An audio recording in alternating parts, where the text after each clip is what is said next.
السلام عليكم حبايبي، ازيكم؟ عاملين ايه؟ يا رب تكونوا بخير. معاكم ياسمين نظمي من قناة جوري لتعليم الكروشيه. النهارده هنشتغل مع بعض شنطة اول مرة نشتغلها مع بعض بالقناة، والخيط كمان اول مرة نشتغل بيه مع بعض. الخيط ده سمك الديفا بلس، خيط قطن رفيع. هشتغل بيه بإبرة 2.5 ملم. ينفع تشتغلي بإبرة 3. يلا نبدأ على طريقة العمل. بس قبل ما نبتدي، يا ريت لو أول مرة بتشوفيني يا ريت تشتركي عندي في القناة وتفعلي الجرس وتسيبي لي كومنت تقولي لي رأيك ايه في الشنطة وبتشاهديني من أي بلد. يلا بينا على طريقة العمل. تقدروا تطلبوا الخيط من البيج التابعة للقناة، هسيب لكم لينك البيج في صندوق الوصف، وهسيب لكم كمان رقم واتساب لطلب الأوردرات. جميع ألوان الخيط متاحة عندي. هنبدأ أول حاجة نعمل عقدة سحرية. هشتغل جوه العقدة دي 7 غرز حشو.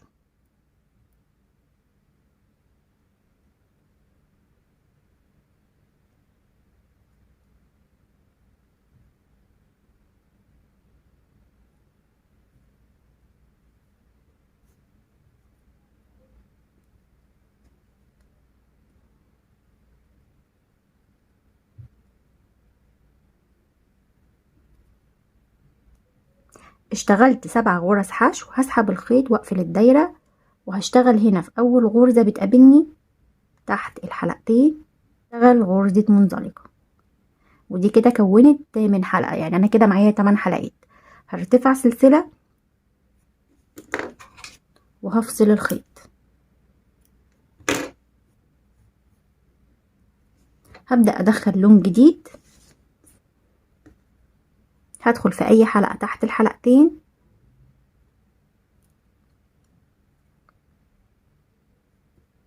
هسحب خيط وهرتفع سلسلة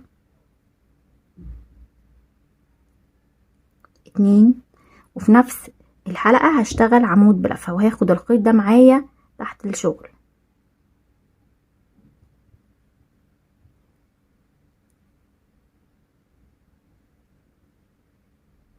الغرزة اللي جاية على طول هشتغل فيها 2 عمود بلفة.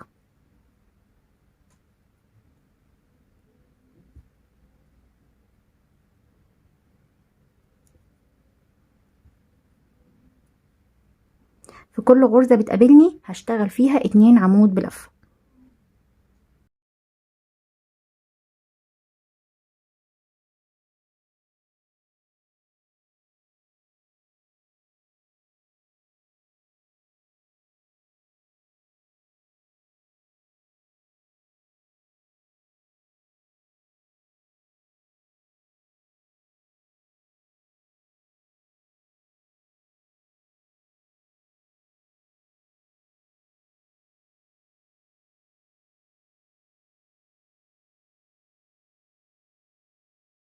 كان معايا 8 غرز حشو، اشتغلت فوق كل غرزة 2 عمود بلفة، كده معايا 16 عمود بلفة. اول سلسلتين اللي انا اشتغلتهم هنا هنحسبهم عمود بلفة. هبدأ ادخل في اول عمود، في اول غرزة في اول عمود، وهشتغل منزلقة بالشكل ده كده. هرتفع سلسلة وهقص الخيط.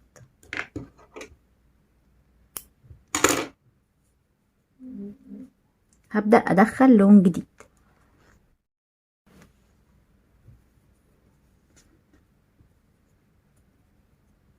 هدخل في اي غرزة تحت الحلقتين، هسحب خيط، هرتفع سلسلة، هحاول اثبت الخيط الفه حوالين الخيط بالشكل ده، وهرتفع سلسلة كمان.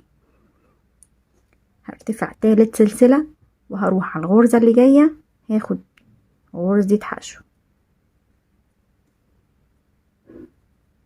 هرتفع سلسلتين، في الغرزة اللي جاية غرزة حشو. هكمل كده السطر كله، ارتفع سلسلتين والغرزة اللي جاية على طول حشو.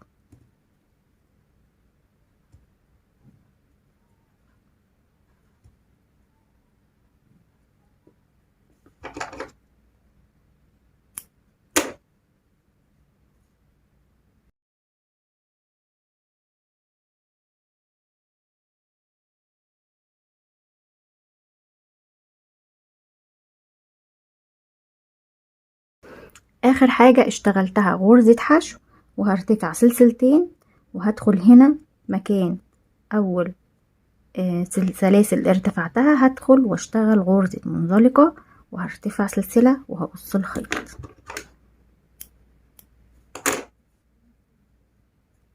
طبعا كل سطر بحاول اخد الخيط معايا علشان انضف الخيط.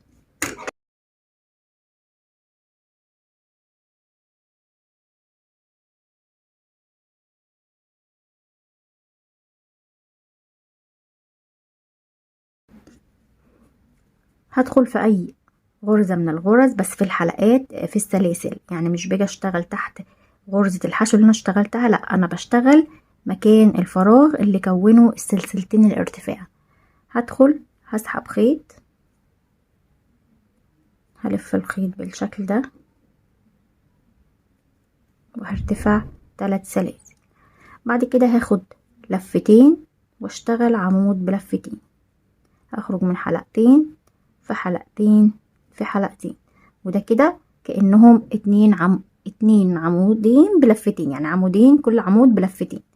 هرتفع سلسلتين، هروح على الغرزة اللي جاية اللي هي مكان السلاسل، وهدخل اعمل عمود بلفتين، اخرج من حلقتين في حلقتين، وهيبقى معايا حلقتين.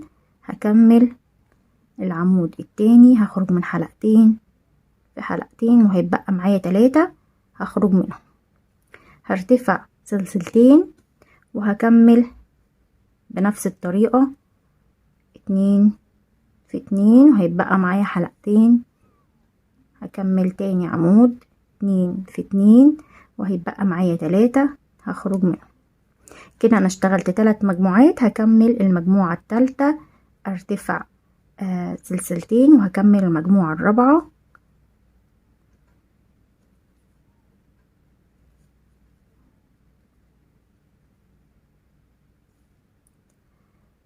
كده انا عملت 4 مجموعات، ما بين كل 4 مجموعات برتفع 3 سلاسل،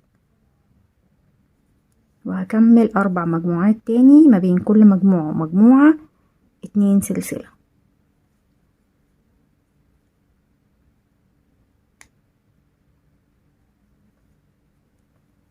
1 2.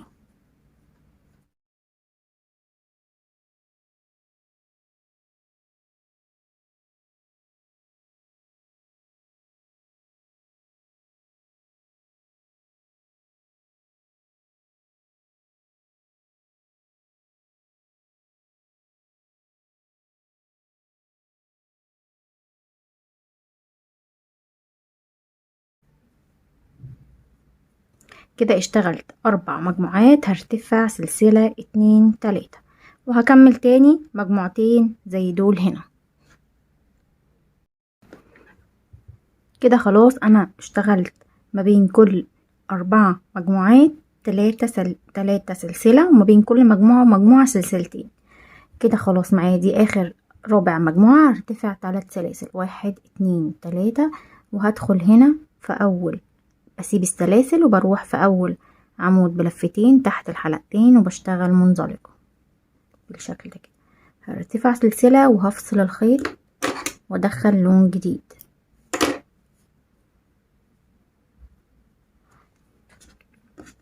هاجي ما بين ال4 مجموعات، يعني هشتغل في مكان ال3 سلاسل في اي مكان هنا.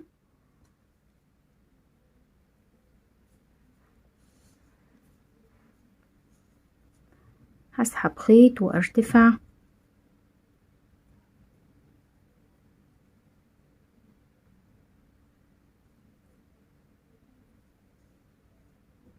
كده معايا 3 سلاسل. هشتغل عمود بلفتين، وكده كأنهم 2 عمود بلفتين. هشتغل تالت عمود بلفتين، وهرتفع سلسلتين، وهشتغل جنبهم 3 عمود بلفتين. ادي 1 2 3. ما بين من الثلاث مجموعات دول لحد ما اوصل للثلاث سلاسل هشتغل 3 عمود بلفه. ادي 1، هقص الخيط اللي ورا ده انا ثبته خلاص.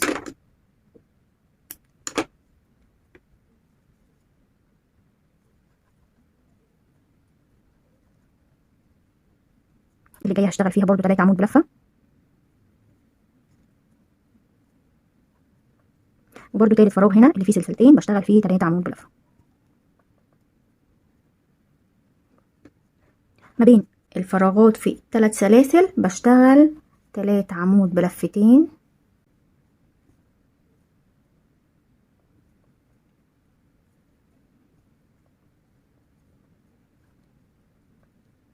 سلسلتين، وفي نفس المكان 3 عمود بلفتين.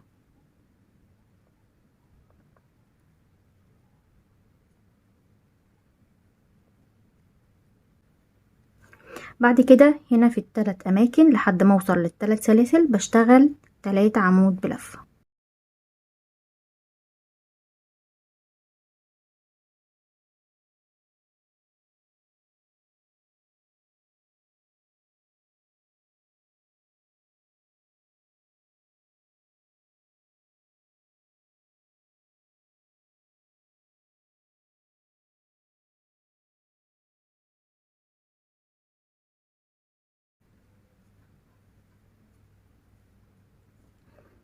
كده اشتغلت 3 عمود بلفتين، سلسلتين، 3 عمود بلفتين، وهنا 3 سلاسل، 3 عمود بلفة، 3 عمود بلفة، 3 عمود بلفة.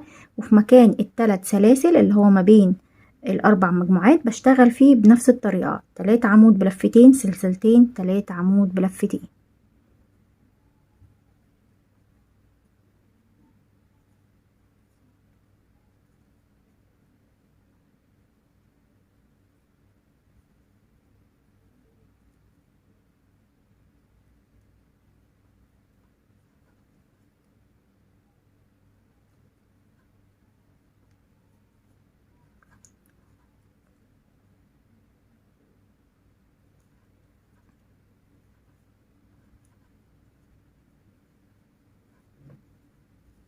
هكمل هنا 3 عمود بلفة، 3 عمود بلفة، 3 عمود بلفة، وهنا في مكان ال3 سلاسل 3 عمود بلفتين، سلسلتين، 3 عمود بلفتين، وهنا 3 عمود بلفة، 3 عمود بلفة، 3 عمود بلفة، ونرجع نقفل القطعة مع بعض.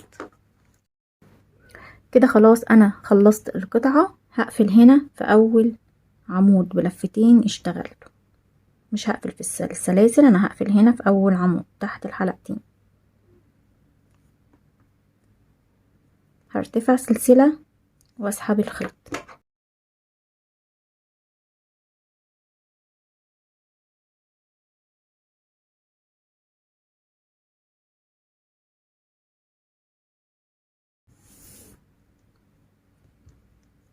هبدأ ادخل لون جديد،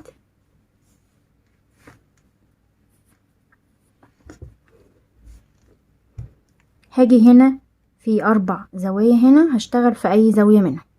انا دايما بحب اشتغل في الزاوية اللي قبل الخيط، القفلة يعني. هدخل هنا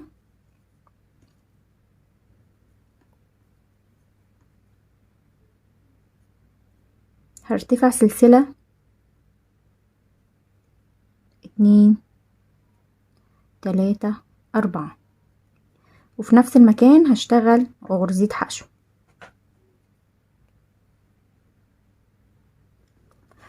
السطر ده انا برتفع سلسلتين وبفوت غرزة وارتفع سلسلتين واشتغل في الغرزة اللي بعدها. هرتفع سلسلتين، اول عمود بلفتين ده مش هشتغل تحت الحلقتين، انا هروح على العمود اللي بعده. هرتفع سلسلتين، هفوت غرزة تحت الحلقتين وهروح على الغرزة اللي بعدها واشتغل حشو. هرتفع سلسلتين، هفوت غرزة واروح للي بعدها، ارتفاع سلسلتين، افوت غرزة واروح للي بعدها.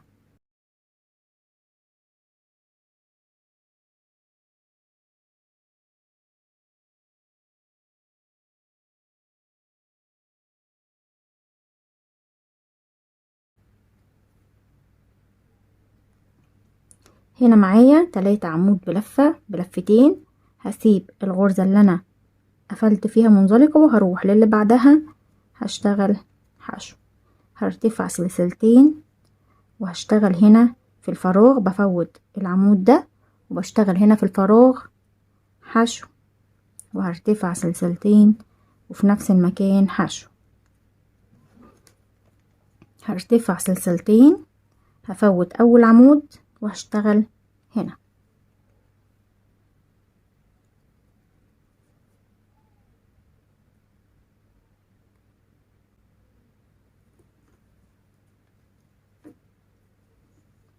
هكمل كده لحد ما اوصل هنا اشتغل في الفراغ حشو سلسلتين حشو، وهكمل هنا اشتغل في غرزة واسيب غرزة، وهنا بنفس الطريقة لحد ما نكمل ونقفل السطر.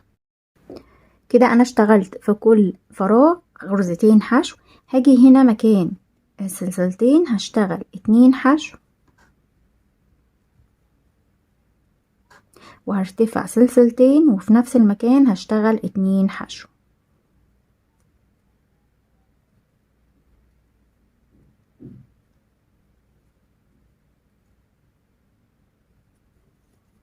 في كل فراغ هشتغل 2 حشو. كده خلاص انا خلصت السطر كله. هقفل السطر في اول غرزة اشتغلتها حشو تحت الحلقتين، هقفل بغرزة منزلقة، هرتفع سلسلة وفي نفس المكان اللي قفلت فيه منزلقة هشتغل حشو. في كل غرزة تحت الحلقتين هشتغل غرزة حشو.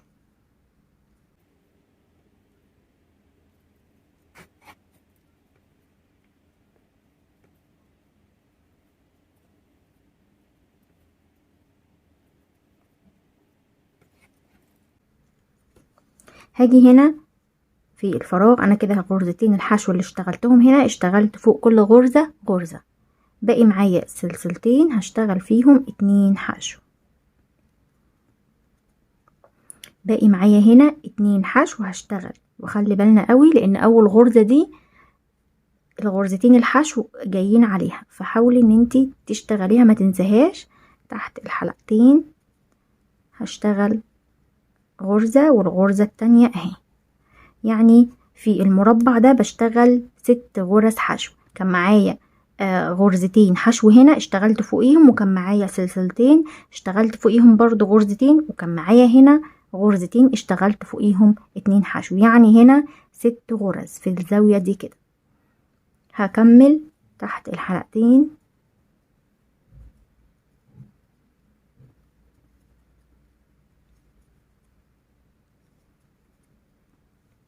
لحد ما اوصل هنا، وهشتغل فوق الغرزتين حشو غرزتين، وفي السلسلتين هنا 2 حشو، وهنا في الغرزتين في كل غرزة غرزة. هكمل لحد ما اخلص المربع كله. كده خلاص خلصت السطر الاخير.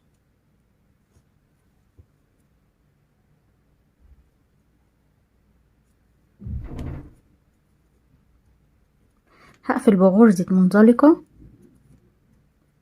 وارتفاع سلسلة واقص الخيط.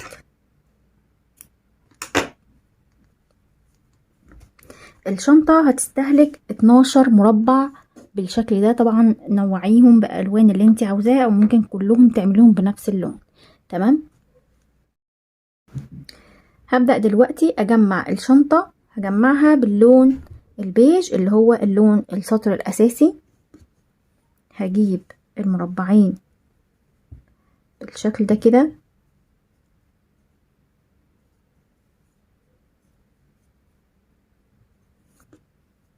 هتبقى الوش في الوش بالشكل ده كده، والظهر معايا كده.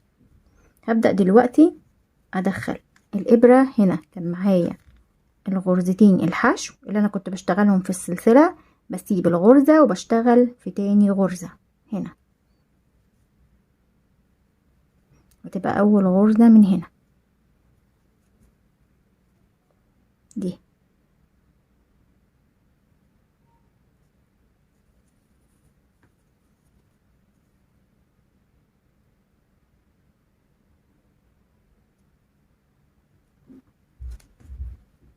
هسحب خيط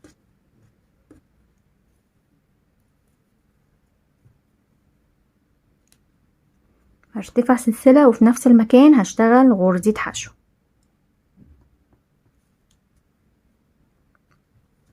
المفروض ان الغرز اللي هنا قد اللي هنا بالظبط. هشتغل في كل غرزة قصاد التانية غرزة حشو. هدخل هنا تحت الحلقتين في الغرزة اللي قصادها حشو.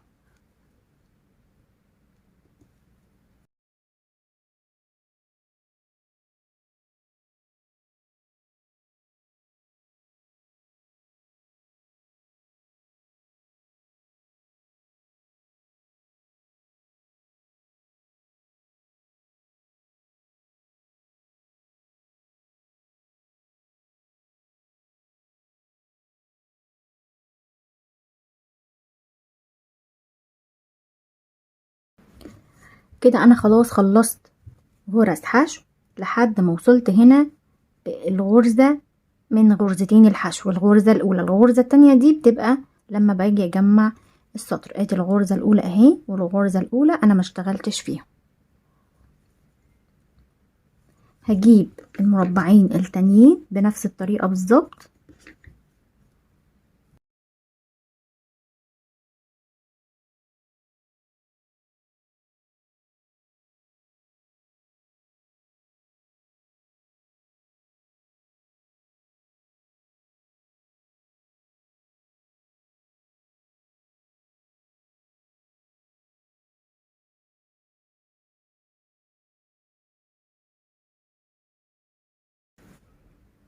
كده خلاص انا شبكت الوحدتين في بعض.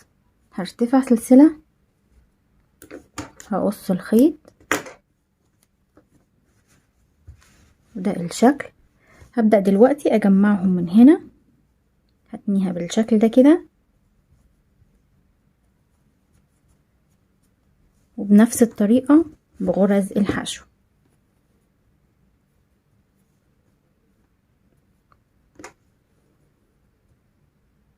هدخل هنا في الغرزة التانية، وهروح هنا برضو في الغرزة التانية.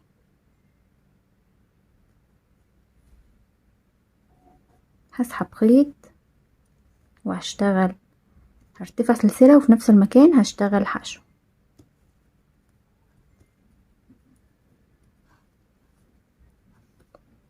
وهشتغل في كل الغرز، في كل غرزة قصاد التانية.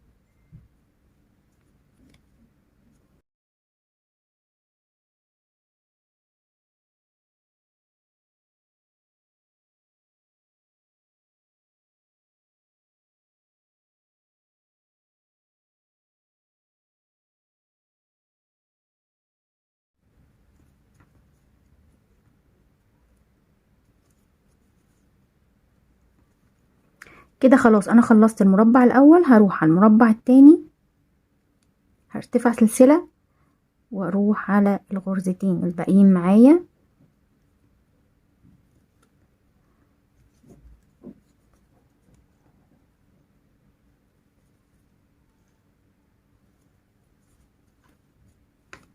وهكمل بنفس الطريقة في كل غرزة قصاد التانية. كده خلاص انا خلصت القطعة لاخر غرزة. طبعا الغرزة اللي هي الاولى، الغرزة التانية والتانية دي مش بشتغل فيهم، اللي هما الغرزتين اللي في السلسلة.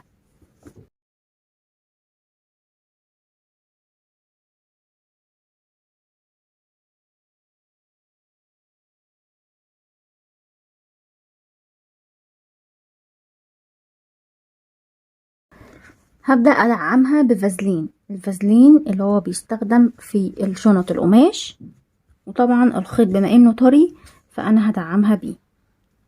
ينفع طبعا تدعميها ببوري بس هيبقى باين من الفراغات، وينفع تدعميها بشبك كنفة بس برضو حاساه هيبقى باين، فامثل حاجة هتبقى الفازلين. هجيب الفازلين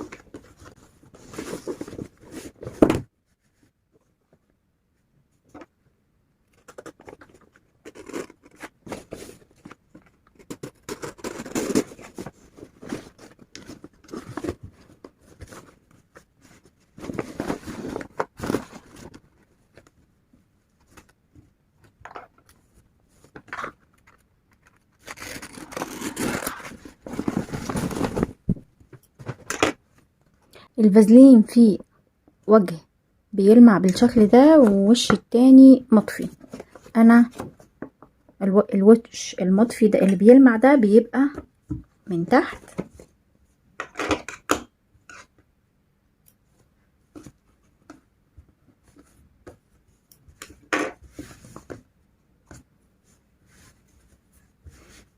هظبط القطعة الأول،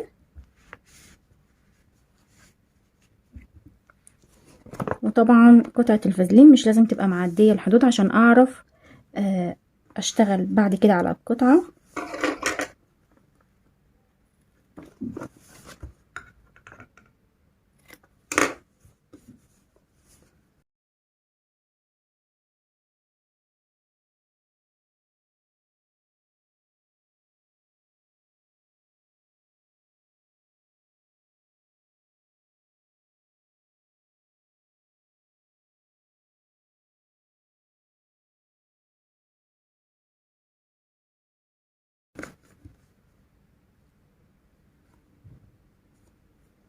أنا دعمتها بالشكل ده. الأمام بيبقى 4 قطع والخلف 4 قطع، وبرضو مدعماها. ده كده الأمام والخلف. فاضل معايا القاعدة والجوانب في كل مكان مربع واحد، يعني كده ناقص معايا 6 مربعات. هشبك ال6 مربعات من هنا، هجمع في كل مربع واحد، هقفلهم مع بعض بالشكل ده كده.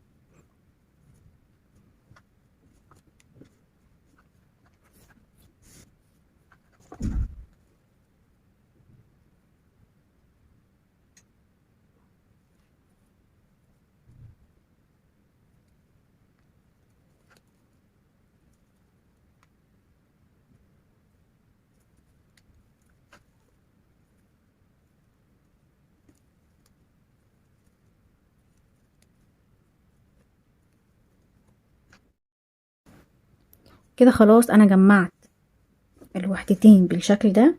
هبدأ اجيب الوحدة التالتة وهجمعها.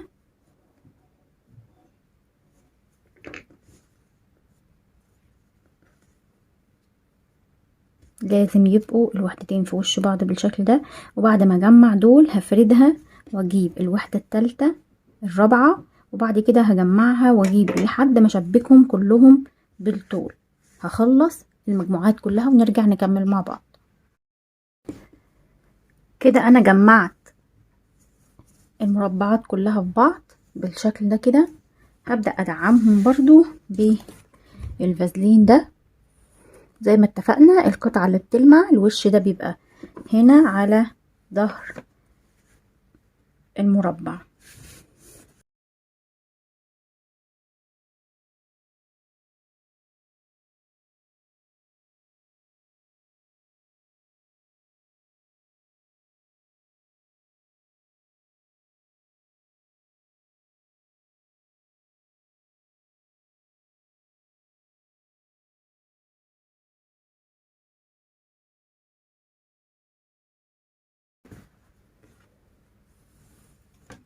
كده خلاص انا خلصت القطع كلها. هبدأ بقى ابطنها لان طبعا المنظر مش احسن حاجة، فهبدأ احط ليها بطانة.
كده خلاص انا بطنت ال3 قطع، وهبدأ دلوقتي اجمع ال3 قطع مع بعض.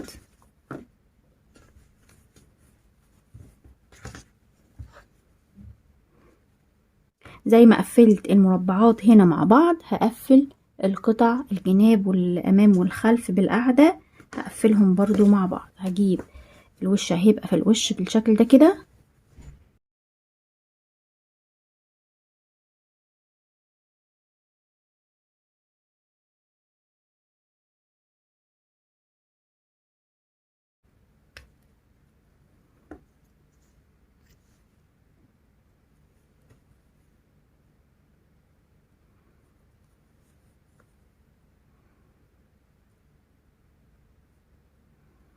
هجيب هنا من الغرزة الاولى وهنا في الغرزة الاولى، وهسحب خيط،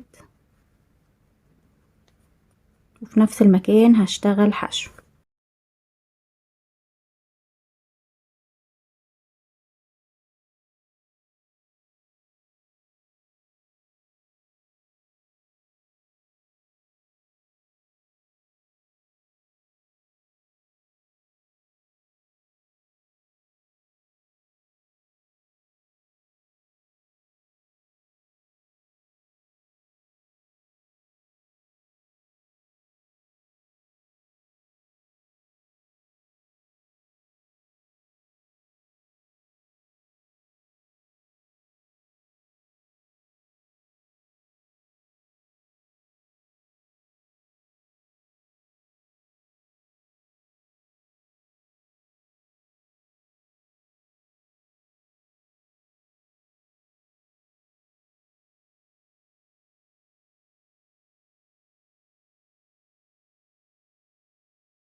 هبدأ دلوقتي اشتغل عليها سطور حشو من فوق.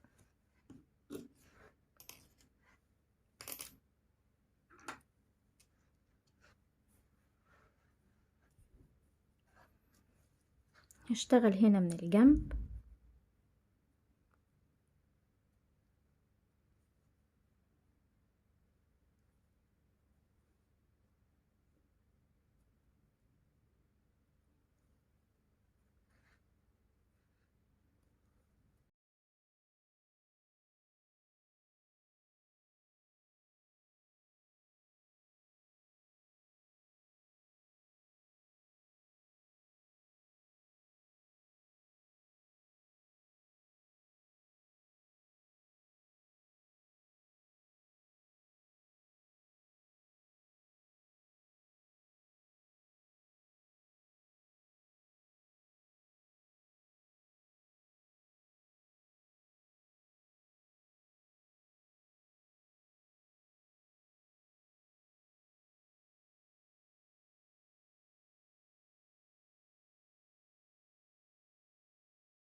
كده ارتفعت 5 سطور حشو. اخر سطر هشتغله غرزة منزلقة.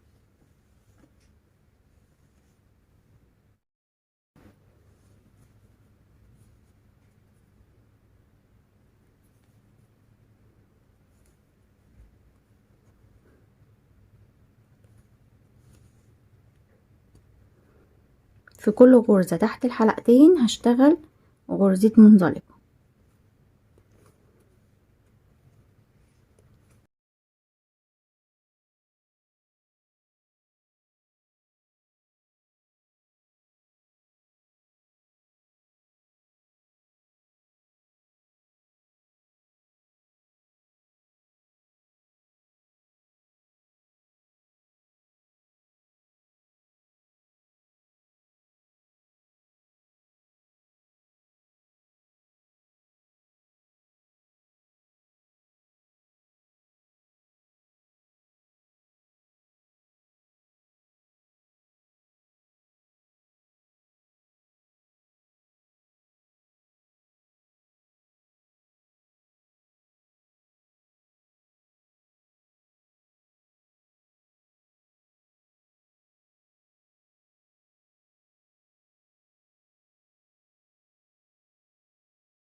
هبدأ دلوقتي اعمل حزام للشنطة.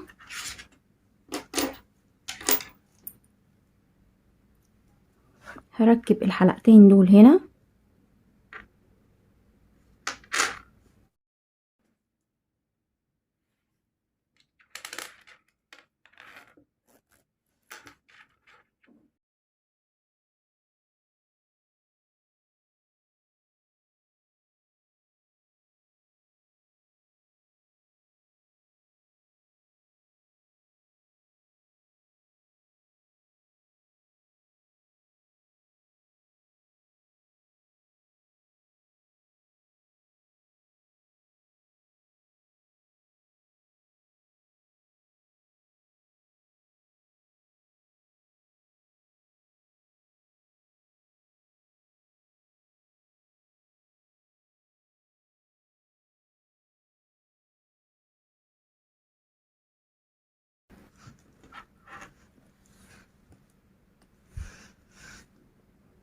كده خلاص انا ثبت الحلقتين، هبدأ اشتغل عليهم اليد.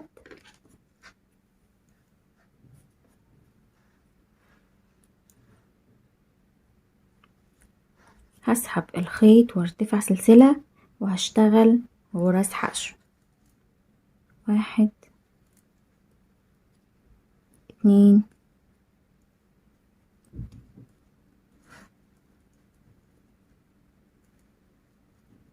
3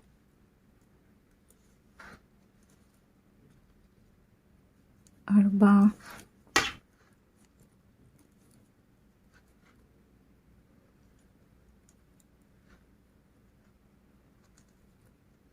اشتغلت 6 غرز حشو. هرتفع سلسلة وهلف الحلقة وهشتغل عليهم حشو.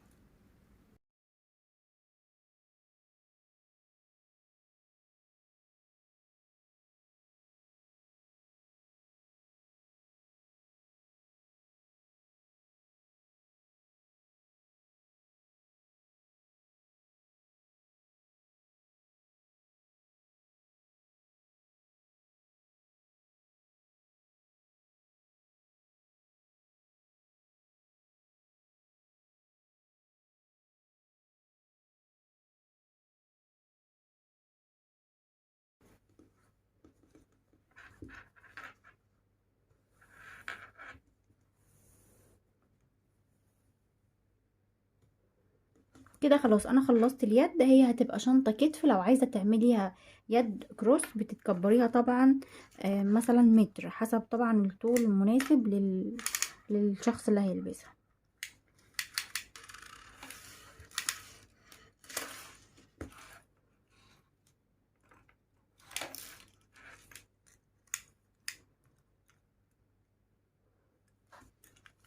طول اليد 64 سنتي.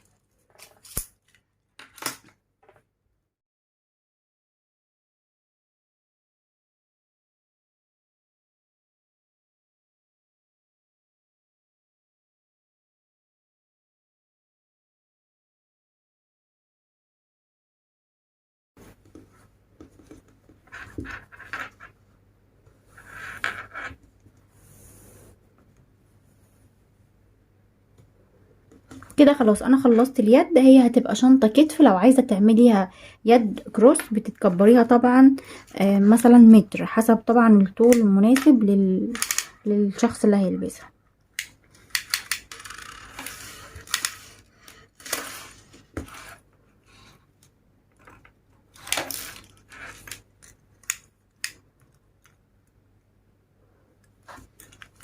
طول اليد 64 سنتي.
كده حبايبي تكون الشنطة خلصت معايا. كانت ممتعة جدا بالنسبة لي، اول مرة اشتغل الموديل ده واول مرة اشتغل وحدات معاكم.